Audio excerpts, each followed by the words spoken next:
Good afternoon. It's Sunday, the 23rd of August. I'm Erin Viner, and this is IBA News, broadcasting from Jerusalem. Iran and the United Kingdom formally reopened embassies in each other's capitals today as relations between London and Tehran rapidly warm up following the agreement reached on the future of Iran's nuclear program. British Foreign Secretary Philip Hammond attended the ceremony at his nation's diplomatic compound, which was stormed and ransacked by a hardline mob nearly 4 years ago. We get more in this report from IBA's R.A. O'Sullivan. It is the first visit to Iran of such a high-level British official for over a dozen years. Foreign Secretary Philip Hammond arrived not only to reopen the British embassy 4 years after it was shut due to a mob attack, but he was bringing with him a handful of British business leaders because, well, thanks to the deal brokered by the world powers to allow Iran to pursue nuclear energy, everyone wants to be able to cut business deals with the Iranian market. The nuclear deal reached in Vienna last month has prompted a flurry of European visits to Tehran, all aimed at positioning themselves for the end of Iran's long economic isolation. Before departing for Iran, Hammond said he wanted to help Iran become a major economic power in the Middle East. Jack Straw, the last British foreign minister who visited Iran in 2003, says he hopes economic and cultural ties will now flourish. Hopefully, this will lead to a resurgence of trade and, for example, educational links between the United Kingdom and Iran.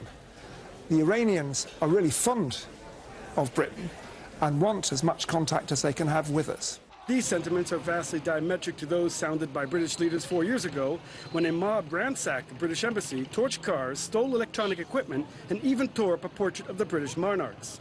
Then London called it a disgrace, shut Iran's embassy there, and expelled their diplomats. Britain blamed then-President Ahmadinejad for allowing the attack to occur.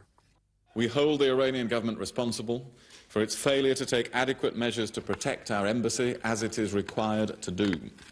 Clearly, there will be other, further and serious consequences. Today in London, Iran is also reopening their embassy. Sitting on oil and gas reserves as vast as Russia's, investors are eager to strike deals once the sanctions are officially lifted.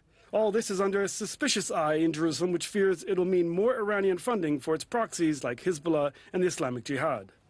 R.A. O'Sullivan for IBA News.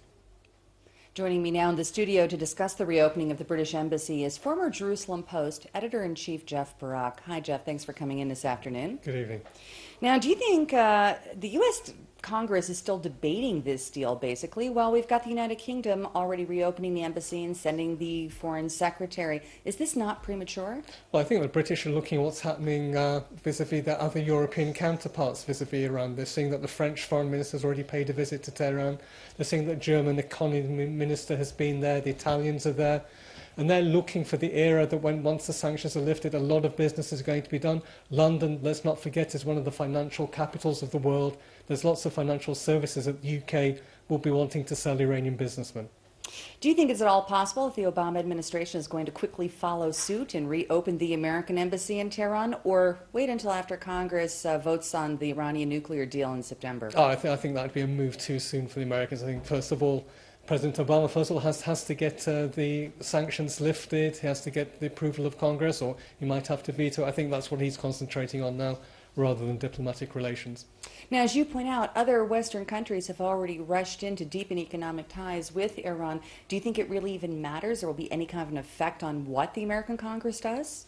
No, I think the decision has been lifted the decision has been made to lift sanctions on Iran. All the Europeans want to bring Iran back into play. There's a lot of business with the oil industry that the Europeans feel they can do. The French want to sell cars, aeroplanes. There's talk of French Mirage jets being sold to Iran. So there's this huge rush at the moment, I think, to get into Tehran. So I think now what happens in Congress, and we all know actually that President Obama is going to veto a Congress decision if they decide not to approve the lifting of sanctions. So at the moment everybody wants to make sure they get their part of the deal. Does all of this warming of relations with Iran from the international community indicate that the international community just doesn't believe Prime Minister Netanyahu's warnings about the threat that Iran poses Israel, or even worse, they just don't care? I think the world looks at things differently from how Israel looks at it. I think it looks at what's happening in Iran on a lot of different dimensions. First of all, there's the business dimension. People see that sanctions are going to be lifted. They want to make sure that their companies get to play a part in that. Secondly, of course, there's the interesting fact that Iran is also playing a major part in the war against the Islamic State, against ISIS, and particularly in Iraq and Syria. And so there's an interest on the part of the West for Iranians to play a stabilizing role here. And then, of course, the West will say that by bringing Iran back into the world, being made another player in the diplomatic arena, the hope, and I think it can only be listed as a hope and nothing more, is that Iran will moderate its other actions, its terrorist actions, its support of Hezbollah, its support of anti-Israel moves, etc. So the argument in the West will be by bringing Iran back into play, there might be the potential benefit of moderating Iran. Of course, I should think in Jerusalem, the Prime Minister will see things rather differently. Do you think there's any kind of a conflict of interest, given that Russia is also deepening its ties with Iran right now and even talking about finally signing and delivering the S-300 missiles? Well, that obviously is definitely a concern for Israel, and it's a concern for the West as well. They want Iran to be brought back into the community of nations. Everybody wants to be able to trade with Iran, to make money with Iran, but at the same time, I don't think the Western governments are fooling themselves over, exactly who are the Iranian regime and the danger that they pose. And so they want to try and calibrate it to a point where it's in Iran's interest, basically, to play nicely. Former Jerusalem Post editor-in-chief Jeff Barak, as always, good to hear your insight. Thanks for coming in today. Thank you. In other news, government leaders are reportedly furious with Ehud Barak for detailing 3 occasions between 2010 and 2012 when Israel was apparently on the verge of striking Iranian nuclear facilities while he was Minister of Defense. Channel 2 television aired tapes on Friday night that Barak reportedly made while speaking to Danny Dorn Ilan Kfir, who were writing his biography. Barak himself is believed to have tried to block that broadcast, which was approved by the military censor.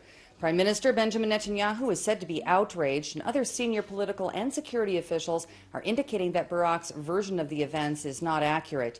He said that Netanyahu's plan to attack Iran in 2010 was blocked by then IDF Chief of Staff Gabi Ashkenazi, then again thwarted in 2011 by Ministers Moshe Ya'alon and Yuval Steinitz, and that another plan to go ahead the following year was canceled because it then coincided with a joint Israeli-U.S. military drill. Ya'alon is currently the Minister of Defense, said that he had no comment on the biased and skewed reports, and Steinitz said that the airing of the tapes was grave. The timing of the Barak tapes release, in which the former Prime Minister and Defense Minister discusses a possible military strike on Iran, is very strange. That's the view of Zionist Union Knesset member Dr. Nachman Shai, who also says that the revelations cannot be good news for those arguing against the current nuclear deal with Iran. I would say that the timing is very, very strange. And I would never know whether it was planned to be published at this timing on last Friday, or there was any program or any plan which brought it out suddenly. But anyhow, it's harmful. It doesn't help Israel. It doesn't help the public campaign which Israel is now holding in the United States and especially in the Congress against the deal.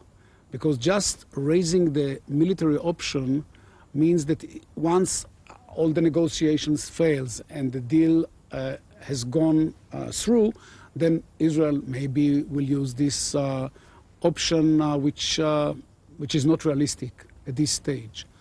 And I'm sure that in the U.S. administration and maybe in the Congress, they will absolutely hate this timing and the notion that Israel may use a force in order to block Iran.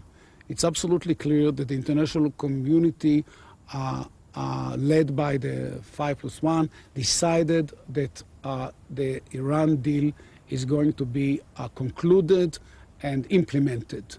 And any attempt on the Israeli side to foil it will be accepted or will be regarded as a wrong move, and it will not be backed by the international community. Should he be investigated, former Minister of Defense? I don't think so. I think it's not a legal matter, and it's not even a security matter. It's maybe a public matter. You should ask yourself, why will the Defense Minister of Israel will open this issue to the general public? from his own reasons. Some say it's a political, Barak renewed political motivation to return to politics. Some say it's just a matter of a new book just been published and you want to give it some publicity. But in general, no one can sue him. There's no reason for investigation. The military censorship probably had its own reasons why. They never explained to anyone why they decide, why do they decide this, make this decision or other. That's their own prerogative. But again, as I said before, it's much more of a public significance both in Israel, within Israel, and between Israel and the world community, and specifically between Israel and the United States. That interview with Dr. Shai was brought to us from Israel Television's Oshri Elias. Candidates for the U.S. Republican presidential nomination continue to voice fierce opposition to the Iran nuclear accord, the latest of whom is New Jersey Governor Chris Christie during a campaign stop at the Iowa State Fair. The Iran deal is the single worst thing that the president has done in his 7 years as president, and that's a high bar. We cannot permit Israel to be threatened by Iranian nuclear weapons. We cannot permit the United States to be threatened by Iranian nuclear weapons. If I were president of the United States, I would have walked away from that table and told the Iranians when they were serious, come back and talk to me. And when I am president, the Iranians will know, including the Ayatollah, that there's a new sheriff in the Oval Office. I mean what I say, and I say what I mean, and the Ayatollah would know that too. In financial developments, the Tel Aviv Stock Exchange is falling sharply in trading today, following the lead of world markets on Friday. The Tel Aviv 25 is down about 4%, apparently reacting to the 3% decline registered by the Dow Jones on Friday, which was its largest one-day drop in nearly 4 years. Wall Street is now trading more than 10% lower than its record high in May. Analysts say that the reason for the worldwide fall is concern over the sluggish Chinese economy, weak global growth, and possible deflation. Complicating matters in Israel is the central bank's fading optimism for robust growth here at home. Restraining orders were filed this morning and last night against 10 far-right activists in Jerusalem and West Bank Jewish communities. The activists were placed under house arrest and have been banned from contacting friends associated with the settlement Hilltop Youth. Several have been barred from entering the West Bank and must abide by day or nighttime curfews. Among those served are 2 minors from the Od Yosef Chai Yeshiva in Yitzchar and 3 youths living near Shiloh. A statement issued by the Shin Bet Security Service says that the order was carried out on the recommendation of the Minister of Defense in keeping with the policy of uncompromising fight against terrorism and with the aim of crushing the terrorist infrastructure that carried out several attacks. The orders will remain in effect for periods ranging from 6 months to 1 year. It was today cleared for publication that 9 Palestinian youth were arrested 2 weeks ago for injuring 3 people when they allegedly threw Molotov cocktails at a car near the Beit Hanina neighborhood of Jerusalem. The operation was carried out in a joint measure with the Police Central Unit and the Shin Bet. A 27-year-old Israeli woman was injured when the firebomb hit the car that she and her husband were driving on August 3rd. A passerby was injured while helping them escape the burning vehicle, which then rolled and lightly injured a 20-year-old pedestrian after hitting him. The suspects are accused of hurling Molotov cocktails at a Jewish-owned building in Beit Hanina on other occasions as well. The PLO Executive Committee has decided to begin preparations for the convening of the Palestinian National Council. The move comes as part of efforts by Palestinian President Mahmoud Abbas to bring new faces to the leadership, amid reports that he and 9 other members have resigned from the Executive Committee. Senior PLO official Saeb Erekat, who was appointed the Secretary General of the PLO after a vote last night, is denying those resignations, saying that they would have to have been submitted to the Palestinian National Council and not the Executive Committee. Well, the Ma'ariv Bridge may be no more, although controversy over its demolition is still going on. Minister of Economics Aryeh Deri issued a strongly worded complaint last night against what he blasted as the desecration of the Sabbath when workers and heavy construction equipment were seen disposing of piles of concrete and metal on Saturday, left over from the overpass, which was brought down in a controlled detonation early Friday morning. Deri vowed that his Shas faction will not stand by idly if any more work on the Tel Aviv light rail or any other state projects is carried out on Shabbat. Officials from the Danya Seabus company building the light rail say that they wanted the area to be cleaned up before the start of rush hour traffic this morning, so they subcontracted the cleaning operation to an Israeli Arab company that needed to work through the Sabbath to accomplish the task. Between 2,000 to 3,000 refugees are estimated to be arriving daily on the Greek island of Lesbos this month, including several hundred that were filmed landing on the shores yesterday aboard 8 inflatable dinghy boats. After disembarking, families with young children struggled up hills on the northern coast of the island, which is the closest point with Turkey. According to the International Rescue Committee, more than 3 times more people are coming per day than in July. One migrant paid $1,500 for the 1-hour ride from his last stop in Turkey and was overcome by emotion as he described the treacherous journey from his home nation. Here we make a travel from Afghanistan. First we come to Iran, then we come to Turkey, and then Greece. So we see lots of things, lots of dead bodies, lots of... don't ask about. It's really... From Greece, the migrants generally head north toward Central Europe through Macedonia, where hundreds reportedly surged over the borders unhindered today after security forces appeared to abandon their mission to stem the human flow following days of chaos and confrontation. On Friday, 3,000 people were tear-gassed after massing on the border in their attempts to pass. The train station in Javgelgia was today packed with scores of people desperate for a better life and hoping that the crossing into Serbia will remain open.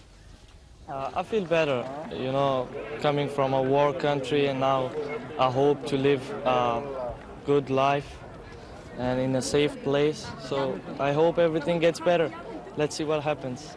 And meanwhile, there was a second night of major clashes over a refugee camp in Germany last night, where around 600 right-wing activists tried to prevent busloads of asylum seekers from disembarking.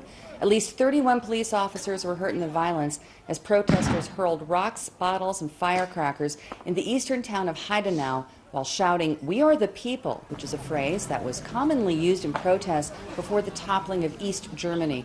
Riot police responded with the firing of pepper spray.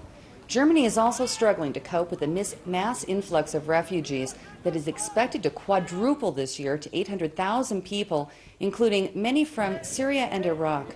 Chancellor Angela Merkel has called the wave of migrants the biggest problem that Europe faces, and German politicians are cautioning against rising levels of xenophobia. During the first half of this year alone, 150 shelters have been attacked and/or set on fire. Turning to Lebanon, where police fired tear gas, rubber bullets, and water cannons in Beirut as they battled thousands protesting against government corruption and political dysfunction. The sound of gunfire echoed through the streets throughout the night as riot police used batons to beat back the demonstrators, while others were carried away, overcome by tear gas. At least 15 of the activists were wounded, including one critically, and 35 police officers were wounded in their attempts to disperse crowds trying to break into a security zone near the parliament. The violence comes amid a trash crisis and the biggest demonstration so far since garbage began to pile up on the streets after the capital's main landfill was closed a month ago. An online group calling itself You Stink and other civil society groups organized the rallies, calling on citizens to join them in the revolt. The Lebanese government has been unable to find an alternative waste management system among ongoing bickering between the country's politicians. Now we'll take a look at the afternoon numbers on the Tel Aviv Stock Exchange, as well as the shekel rate, which remains the same since there is no currency trading on Sundays.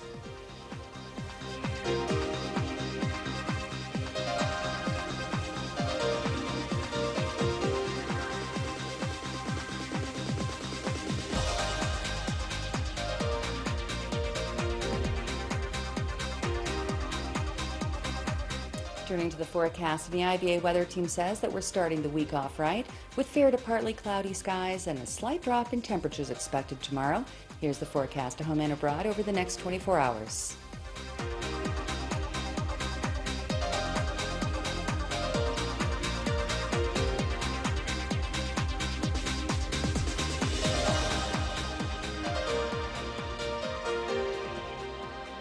Thank thank you for being with us this afternoon. We hope you'll join us again tomorrow when I'll be back to bring you the latest breaking news from Israel.